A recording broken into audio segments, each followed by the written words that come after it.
أنا والدة عبود حداد المختطف عند الدولة الإسلامية. اختطف عبود ب 26/6/2013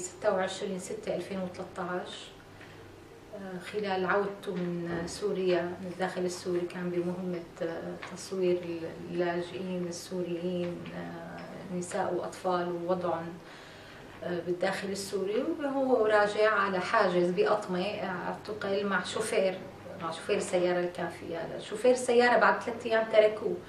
عبودة عرفنا من الشوفير انه حاجز للدولة اللي اعتقلوه من بأطمة، لانهم عرفوا اعلامي.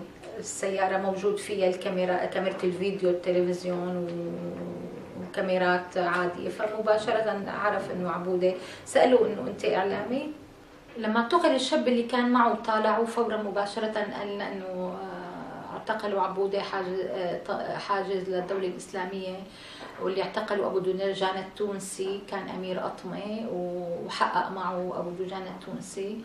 وبعدين حاولنا بكل الطرق نوصل لطريقة انه اول كم يوم اعترفوا انه ايه اوكي وراح نطلعه بعد كم يوم، ومش ليت هلا له 2 و5 شهور ونحن مغيب. ما بنعرف بقى صار وين، ما بنعرف وين اراضيه، ما بنعرف.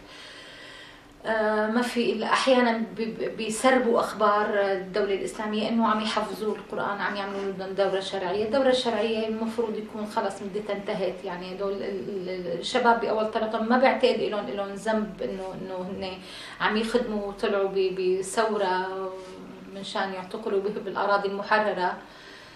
بعدين يعني شو الاسباب اللي بتدفع انه الاعلاميين هن الوحيدين اللي اكثر الكل انه الدوله الاسلاميه عندها رغبه شديده انه ما تترك حدا على الارض موجود عم يشتغل بعمل ميداني مدني، ما حمل سلاح، ما قتل حدا، ما كله سلاح. والكاميرا عم يصور فيها النساء والاطفال. هلا انا كل اللي بتمناه انا عبود مانو وحيد، مانو لحاله. صار كثير من شبابنا الاعلاميين والصحفيين معتقلين عند الدولة الإسلامية ولا عند الجبهة الإسلامية ولا أي تنظيم. كان المفترض إنه يكون مع الثورة، مع شباب الثورة، كان المفترض إنه يكون حماتهم اللي يكون معين إلهم ليقدروا يمشوا بطريق تحرير سوريا الكاملة من الطاغي، من الطاغوت، من الدكتاتور، من الظالم. بس للأسف يعني هن كانوا، ما بقدر أقول إن يمكن سوء فهم،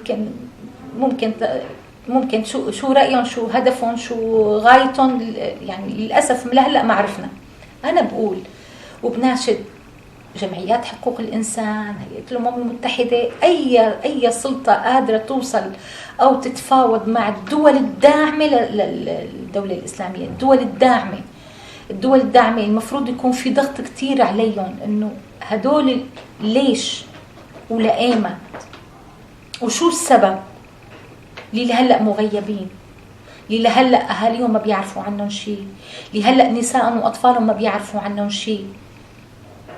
شو ذنب الطفل اللي عمره 2 ولا 3 سنين يطلع أبوه من السجن عمره 6 سنين ولا 7 سنين؟ وين؟ بمنطقة محررة. مين اللي آخذته، مين اللي معتقلته، مين مختطفته أو مختطفته؟ جيها مع الثورة تدعي الثورة.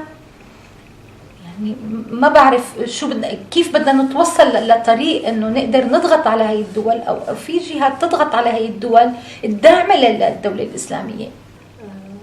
رح رد عيد وأقول اسم المغيب أو المخطوف أو المعتقل تحت أي مسمى سموه عند الدولة الإسلامية عبودة حداد، مشهور باسم عبودة حداد، واسمه عبد القادر راتب الحداد. اعتقل ب 26/6/2013 من على حاجز بأطمة، واللي اعتقلوا أبو دجانة التونسي للتأكيد على من خطفوا. يعني هلأ له 2.5 سنين بكفي.